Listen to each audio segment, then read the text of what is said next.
Good morning class. আজ তোমাদের তৃতীয় ইউনিটের নবম চ্যাপ্টার স্বাস্থ্য ও রোগ সম্পর্কে পড়াবো। এই স্বাস্থ্য বা হেলথ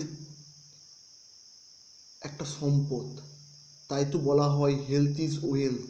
অর্থাৎ যার স্বাস্থ্য ভালো তার অনাক্রমতা বা রোগ প্রতিরোধ ক্ষমতা তত বেশি, আর যার অনাক্রমতা বা স্বাস্থ্য দুর্বল প্রকৃতির তার রোগের প্রকোপে পড়ার সম্ভাবনাও বেশি।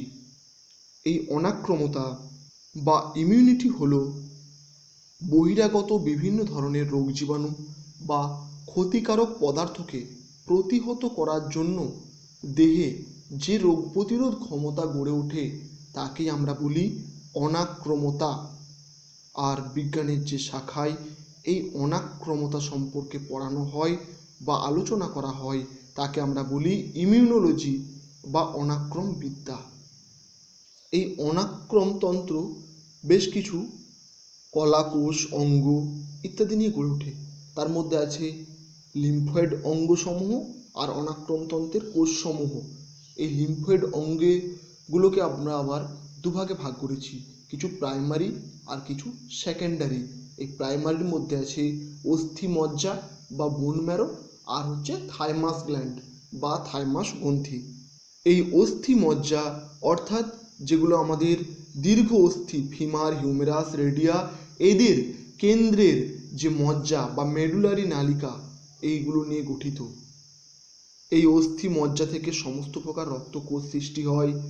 বি লিম্ফোসাইটের পরিণতিতে সাহায্য করে, টি লিম্ফোসাইটের উৎপত্তিতে এই বোন ম্যারো বা অস্থি মজ্জা সাহায্য করে। আর আসি থাইমাস গ্ল্যান্ড বা থাইমাস গ্রন্থি, যেটা আমাদের মানব হৃৎপিণ্ডের উপরে এবং থাইরয়েড গ্রন্থির নিচে এটি অবস্থিত। এই থাইমাস গ্ল্যান্ড যেখান থেকে টি লিম্ফোসাইট বা প্রি টি সেল তৈরি হয়। থাইমোসিন নামক পেপটাইড হরমোনের প্রভাবে এই টি লিম্ফোসাইটের পরিণতি প্রাপ্ত ঘটে এবং অনাক্রমযোগ্য হয়ে ওঠে। আর এই থাইমাসে উপস্থিত বিভিন্ন ধরনের ম্যাক্রোফাজ, মাস্ট কোষ, প্লাজমা কোষ দেহে অনাক্রমতা গঠনে সাহায্য করে। এরপর আসি সেকেন্ডারি বা গৌণ লিম্ফয়েড অঙ্গসমূহ, যেগুলো মধ্যে পড়ে লসিকা গ্রন্থি আর প্লিহা। এই লসিকা গ্রন্থি বা লিম্ফ নোড এগুলো দেহের বিভিন্ন স্থানে কুঁচকি, বগল, গ্রীবা ইত্যাদি অঞ্চলে থাকে। এখান থেকে টি লিম্ফোসাইট এবং বি লিম্ফোসাইট কোষে অ্যান্টিবডি তৈরি করে অনাক্রমতা সৃষ্টি করে এই লসিকা গ্রন্থি। আর আছে প্লিহা, যেটা আমাদের দেহে অবস্থিত সবথেকে বড় লসিকা গ্রন্থি। এই প্লিহা পাকস্থলীর বাম দিকে মধ্যচ্ছদার নিচে অবস্থিত সবথেকে বড় লিম্ফয়েড অর্গান এই প্লিহা। যদি কোনো ব্যক্তির এই প্লিহা কেটে বাদ দিয়ে দেওয়া হয় তাহলে তার বিভিন্ন রোগ সংক্রমণ হওয়ার সম্ভাবনা বেশি। ম্যালেরিয়া রোগ সংক্রমণের সম্ভাবনা সব থেকে বেশি, কারণ এই প্লিহাতে আরই কোষ থাকে যেগুলো ব্যাকটেরিয়া অন্যান্য বহিরাগত অ্যান্টিজেনদের ধ্বংস করে। এই প্লিহার প্লাজমা কোষ গঠন করে যা রোগ জীবাণুর বিরুদ্ধে প্রতিরোধ ক্ষমতা গড়ে তোলে। আর আসি অনাক্রম্যতন্ত্রের কোষসমূহ, তার মধ্যে কিছু আগ্রানুলোসাইট, যার মধ্যে আমরা শ্বেত রক্তকণিকার, মনোসাইট, লিম্ফোসাইট এগুলো পড়ে। কিছু গ্রানুলোসাইট যেগুলো শ্বেত রক্তকণিকার সাইটোপ্লাজমগুলো দানাদার, তাদের আমরা গ্রানুলোসাইট বলি, যেমন নিউট্রোফিল, ইউসিনোফিল, বেসোফিল। আর আসি ম্যাক্রোফাজ, যেগুলো সাধারণত দু প্রকারের হয়। কিছু মুক্ত ম্যাক্রোফাজ অর্থাৎ যেগুলো অ্যামিবয়েড চলন দেখায়, আর কিছু অ্যামিবয়েড চলন অক্ষম যাদের আমরা বলি আবদ্ধ ম্যাক্রোফাজ, যেমন কুফার সেল, অ্যালভিওলার সেল ইত্যাদিগুলো সবই ম্যাক্রোফাজের উদাহরণ। আর আসি ন্যাচারাল কিলার সেল বা এনকে সেল, যেগুলো অনাক্রমতন্ত্র গঠনে গুরুত্বপূর্ণ ভূমিকা পালন করে। কিছু আছে অ্যারিওলার যোগ্যলায় পাওয়া যায় মাস্ট কোষ, যেগুলো অনাক্রমতন্ত্র গঠনে অত্যন্ত ভূমিকা পালন করে। আর আসি ডেনড্রাইটিক কোষ, যার মধ্যে কিছু ত্বক ও মিউকাস পর্দায় আছে, ল্যাঙ্গারহ্যান্স কোষ, কিছু ইন্টারস্টিশিয়াল ডেনড্রাইটিক কোষ যা যকৃৎ হৃৎপিণ্ড ফুসফুসে থাকে, আবার কিছু থাইমাসের মেডেলা অংশে আছে ইন্টারডিজিটেটিং ডেনড্রাইটিক কোষ। এগুলো সবই অনাক্রমতন্তু কোষসমূহ, যা অনাক্রমতন্তু বা ইমিউনিটি পাওয়ার গঠনের জন্য গুরুত্বপূর্ণ ভূমিকা পালন করে। এই অনাক্রমতন্ত্রের অঙ্গ কোষগুলো দেহে অ্যান্টিজেনের উপস্থিতিতে অ্যান্টিবডি তৈরি করে এবং এই অ্যান্টিবডি সৃষ্টির মাধ্যমেই অ্যান্টিজেনকে ধ্বংস করে। এইভাবে আমাদের দেহে রোগ প্রতিরোধ ক্ষমতা গড়ে তোলে বা ইমিউনিটি পাওয়ার গড়ে তোলে। তাই প্রথমে আমরা আসব অ্যান্টিজেন, অর্থাৎ বহিরাগত যে সমস্ত বিজাতীয় পদার্থের উপস্থিতিতে দেহে অনাক্রমতার সৃষ্টি হয় এবং অ্যান্টিবডি তৈরি হয়, তাদের আমরা অ্যান্টিজেন বলি। এই অ্যান্টিজেনের বৈশিষ্ট্য তোমাদের জানতে হবে। বৈশিষ্ট্যগুলো কি কি?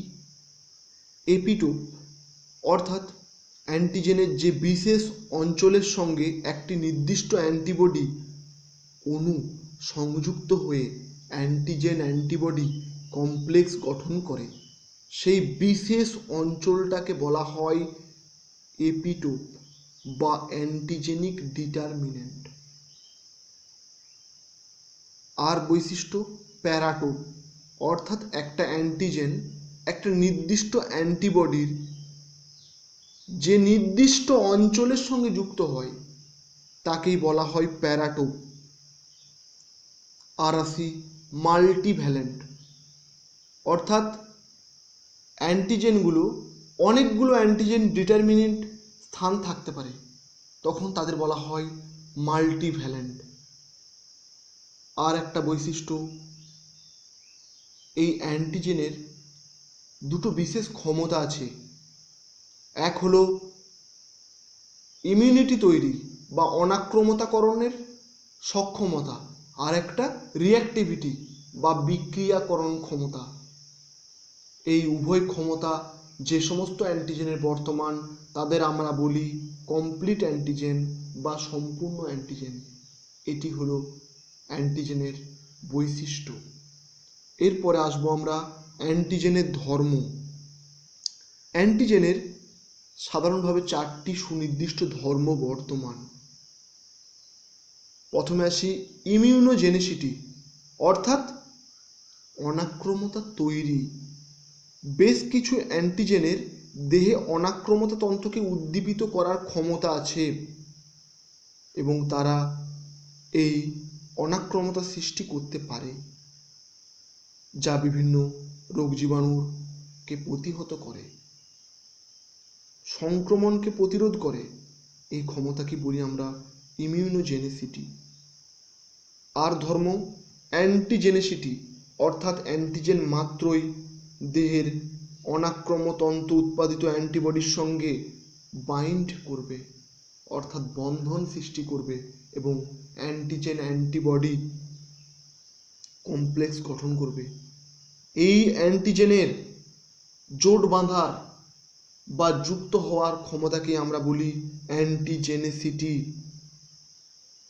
আর আসি অ্যালার্জেনিসিটি, অর্থাৎ এই অ্যান্টিজেন যখন দেহে প্রবেশ করলো, অ্যান্টিজেন বলতে বিভিন্ন বিজাতীয় পদার্থগুলো, তার মধ্যে ধুলো, বালি, ধোঁয়া, পরাগরেণু, কিছু খাদ্য সামগ্রী অর্থাৎ ড্রাগস, কিছু ওষুধ, এগুলো সবই বিভিন্ন ব্যক্তির ক্ষেত্রে ব্যক্তি বিশেষে দেহে যখন প্রবেশ করে তখন দেহে হাইপার সেন্সিটিভিটি বা অ্যালার্জির সৃষ্টি করে, যার জন্য আমাদের এই মাস্ট কোষ বা বেসোফিল থেকে হিস্টামিন, সেরোটোনিন ক্ষরণ হয় এবং আমাদের ত্বকের উপরে বিভিন্ন অংশ লালচে স্ফীত হয়ে ফুলে ওঠে এবং চুলকানি বা জ্বালা অনুভব হয়, অস্বস্তি অনুভব হয়।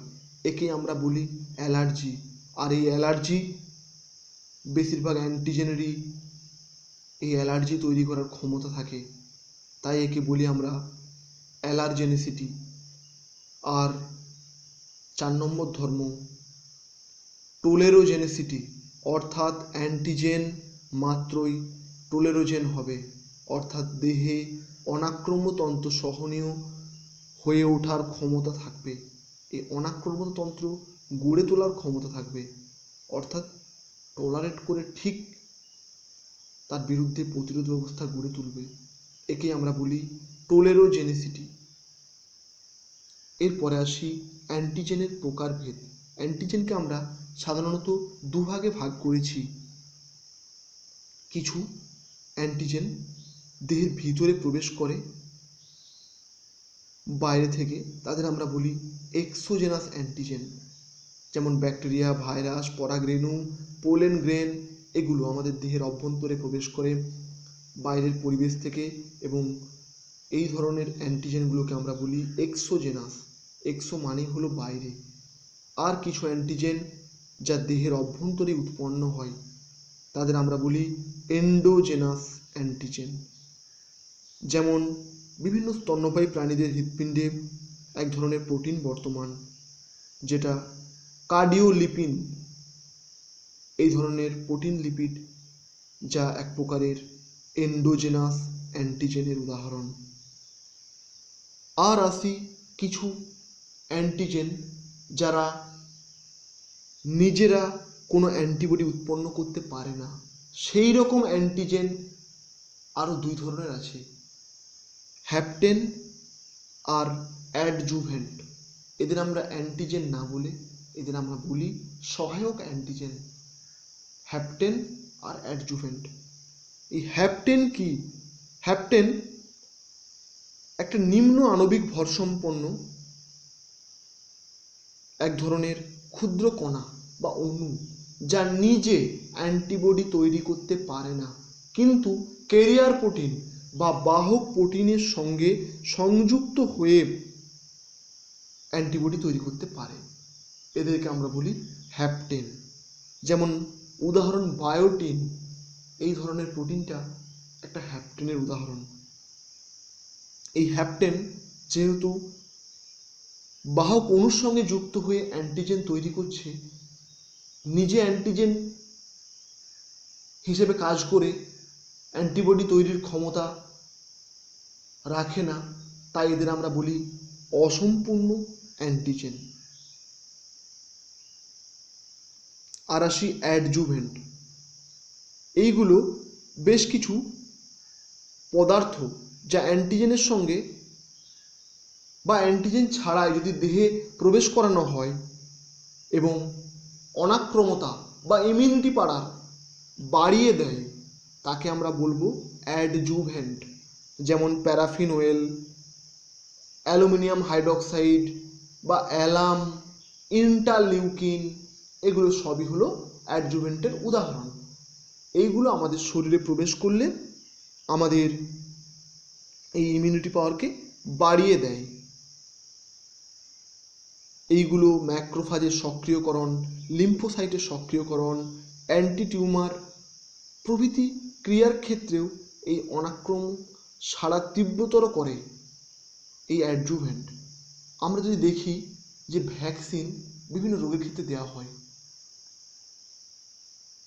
আজ এই ভ্যাকসিন একটা অত্যন্ত গুরুত্বপূর্ণ ভাইরাসকে প্রতিহত করার জন্য। তো এই অল্প পরিমাণে ভ্যাকসিন অর্থাৎ এই অ্যান্টিজেন প্রবেশ করানো হয় এবং এই অ্যান্টিজেনের সঙ্গে বেশি মাত্রায় এই অ্যাডজুভেন্ট মিশিয়ে দেওয়া হয়, যার ফলে স্বল্প অ্যান্টিজেনকে বেশি কার্যকরী করে তোলে এবং দেহে অনাক্রমতা সৃষ্টি করে রোগ জীবাণুর বিরুদ্ধে লড়াই করার শক্তি যোগায়। এই হলো অ্যাডজুভেন্ট। এরপরে আসবো অ্যান্টিবডি বা ইমিউনোগ্লোবিউলিন। এই অ্যান্টিবডি কি না, দেহে এই যে বিজাতীয় পদার্থ বা অ্যান্টিজেন যখন প্রবেশ করলো, তখন আমাদের প্লাজমা কোষ থেকে এক ধরনের গ্লাইকোপ্রোটিন উৎপন্ন হয়, যা ওই নির্দিষ্ট অ্যান্টিজেনকে ধ্বংস করে বা প্রতিহত করতে সক্ষম হয়। ওই নির্দিষ্ট গ্লাইকোপ্রোটিনকে আমরা বলি অ্যান্টিবডি বা ইমিউনোগ্লোবিউলিন। এই অ্যান্টিবডি রাসায়নিক দিক থেকে প্লাজমা প্রোটিনের অন্তর্গত গ্লোবিউলিন প্রোটিন দ্বারা গঠিত, তাই একে ইমিউনোগ্লোবিউলিন বলা হয়। এগুলো সাধারণত আমাদের রক্তরস, সিরাম, লসিকা, এছাড়া মাতৃদুগ্ধে, থুতু বা লালারস, অশ্রু, মিউকাস এর মধ্যে এই অ্যান্টিবডি থাকে। এই অ্যান্টিবডিকে আমরা দুভাগে ভাগ করেছি, মনোক্লোনাল অ্যান্টিবডি আর পলিক্লোনাল অ্যান্টিবডি। এই মানবদেহের ইমিউনোগ্লোবিউলিনকে আবার 5টা ভাগে ভাগ করা হয়, আইজিজি, আইজিএ, আইজিএম, আইজিডি আর ই। তার মধ্যে আইজিজিকে আমরা আদর্শ অ্যান্টিবডি বলি। এর গঠন আমরা আজ পড়ব, অর্থাৎ আদর্শ অ্যান্টিবডির গঠন পড়ব এবং পরের ক্লাসে আমরা এই অ্যান্টিবডির প্রকারভেদগুলো সম্বন্ধে ডিটেলসে পড়ব। এই একটি আদর্শ অ্যান্টিবডি আমরা তার গঠন পরীক্ষায় আসলে 5টা পয়েন্টে লিখব। প্রথমে আসি পলিপেপটাইড চেন। এই আদর্শ অ্যান্টিবডি বা আইজিজি 4টি চেন দ্বারা গঠিত, 2টি ভারী চেন বা হেভি চেন যাদের আমরা এইচ চেন বলি, আর 2টি হালকা বা লাইট চেন বা এল চেন। এই হেভি চেন বা ভারী চেন 400টি অ্যামাইনো অ্যাসিড নিয়ে গঠিত, আর হালকা বা লাইট চেন 200টি অ্যামাইনো অ্যাসিড নিয়ে গঠিত। এবং এই অ্যামাইনো অ্যাসিডগুলো পরস্পর ডাইসালফাইড বন্ধনী দ্বারা যুক্ত থাকে। আর এই চেনগুলোর একটা প্রান্তকে আমরা বলি এন টার্মিনাল, যেখানে অ্যামাইনো মূলক বর্তমান, আর অপর প্রান্তটা যেটা নিচের দিকে থাকে তাকে আমরা বলি সি টার্মিনাল। এই প্রান্তটি কার্বক্সিল মূলক দিয়ে গঠিত। এই হলো তোমাদের পলিপেপটাইড চেন। এর পরের পয়েন্টে আসবো পরিবর্তনশীল অঞ্চল, অর্থাৎ ভ্যারিয়েবল রিজিয়ন। এই হেভি এবং লাইট চেন এগুলোর একেবারে উপরের অংশ, যেগুলো অ্যামাইনো অ্যাসিড এর সজ্জা গঠনগুলো পরিবর্তনশীল, তাদের আমরা বলি পরিবর্তন অঞ্চল বা ভি রিজিয়ন। এবং এই অঞ্চলগুলো অ্যান্টিজেন বাইন্ডিং ফ্র্যাগমেন্ট দ্বারা গঠিত, তাই এদের এফএবি অঞ্চল বলা হয় বা এদের প্যারাটোপও বলা হয়। এর পরের পয়েন্টে আসি স্থায়ী অঞ্চল, অর্থাৎ এই ভ্যারিয়েবল রিজিয়নের বা পরিবর্তনশীল অঞ্চলের পরের অংশ, যেগুলো স্থায়ী অঞ্চল অর্থাৎ কনস্ট্যান্ট রিজিয়ন, তাদের আমরা সি অঞ্চল বা কনস্ট্যান্ট রিজিয়ন বলি। এই অঞ্চলগুলি অ্যান্টিজেন আবদ্ধ করতে অক্ষম এবং একে কেলাস গঠন করা যায়, তাই একে বলা হয় ফ্র্যাগমেন্ট ক্রিস্টালাইজেশন বা এফসি অঞ্চল। এই অংশেই অল্প যৌগ শর্করা বা অলিগোস্যাকারাইড শর্করা যুক্ত থাকে। আর এর পরের পয়েন্টে আসবো লুপ বা ডোমেন। এই ভারী চেন বা হালকা চেনগুলোর মাঝে মাঝে ডাইসালফাইড বন্ধনী দ্বারা যে স্থান যুক্ত আছে সেই অংশগুলো ফুলে ওঠে, যাদের আমরা লুপ গঠন বলি। এই প্রত্যেকটা লুপের উভয় পাশে 25টা করে অ্যামাইনো অ্যাসিড অণু নিয়ে গঠিত, এগুলোকে আমরা বলি ডোমেন। আর আসি হিঞ্জ অঞ্চল, যেটি এই কনস্ট্যান্ট বা এফসি আর এফএবি বা অ্যান্টিজেন বাইন্ডিং ফ্র্যাগমেন্ট এর ঠিক মাঝে বা মিডিল পোর্শনে অবস্থিত। এই অঞ্চলটাকে আমরা বলি হিঞ্জ অঞ্চল, যেটি ওয়াই শেপ গঠনের জন্য দায়ী এই অ্যান্টিবডি স্ট্রাকচারটিকে, তাকে আমরা কবজা বা হিঞ্জ রিজিয়ন বলা হয়। আজ এ পর্যন্তই থাক। তোমাদের এই অ্যান্টিবডির গঠন স্ট্রাকচার পরীক্ষায় খুবই আসে, তোমরা এটি চিত্র সহকারে এই 5টি পয়েন্টে বর্ণনা দেবে। এটি নোট আমি তোমাদের দিয়ে দেব। ধন্যবাদ।